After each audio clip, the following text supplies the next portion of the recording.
Hi friends, அனைத்து இஸ்லாமிய உறவுகளுக்கும் இனிய ரம்ஜான் தின நல்வாழ்த்துக்கள். இன்றைக்கி வந்து பார்த்திங்கன்னா லீவு பசங்களுக்கு, அதனால் கொஞ்சம் லேட்டாக தான் எழுந்திரிச்சாங்க. இந்த லெமன் கிராஸும் வெத்தலை கொடியும் எங்கள் ஃப்ரெண்டு வீட்டிலேருந்து ஆட்டையை போட்டு வந்துட்டேன். அதை தான் வந்து இப்போ எடுத்து வச்சு நட்டுட்ருக்கேன். சின்ன தொட்டி தான், தண்ணியெலாம் இது வேஸ்ட்டாக போயிடும், பரவாயில்ல இப்போதைக்கு இதில் நட்டு வைக்கலாம், அப்புறம் பெரிய தொட்டி வாங்கி வச்சுக்கலான்ட்டு அதில் வச்சுட்டேன். மண்ணும் எருவும் கலந்து. இந்த சாக்லேட் பேர் வந்து பார்த்திங்கன்னா கேண்டி பாம். இதை வாயில் போட்டிங்கன்னா அந்த விம் லிக்விடில் சொல்லுவாங்க இல்லையா, 100 எலுமிச்சைகளின் சக்தின்ற மாதிரி இதில் வந்து 100 எலுமிச்சை, 100 மாங்காய், 100 புளியோட சக்தி. அதை வாயில் போட்டோட ஃபேஸ் ரியாக்ஷனே பயங்கரமாக மாறிடும். அவ்வளோ புளிப்பு. அந்த புளிப்புலாம் போய் கடிச்சதுக்கப்புறமா ஸ்வீட்னஸ் வரும். இதை வந்து ப்ராங்க் பண்ணலான்னு நான் வாங்கிட்டு வந்து வீட்டு பக்கத்தில் இருக்கிறவங்களாம் ப்ராங்க் பண்ணிகிட்டு இருந்தேன்.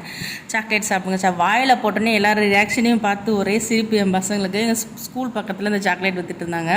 என் பசங்களோட ஐடியா தான், எல்லாருக்கும் கொடுத்து வெறுப்பேற்றிக்கிட்டு இருந்தோம். இந்த சாக்லேட் உங்கள் ஏரியாவில் கிடச்சா வாங்கி சாப்பிட்டு பாருங்கள். இன்றைக்கி பிரேக்ஃபாஸ்ட் பூரியும் கிழங்கும். பாய்.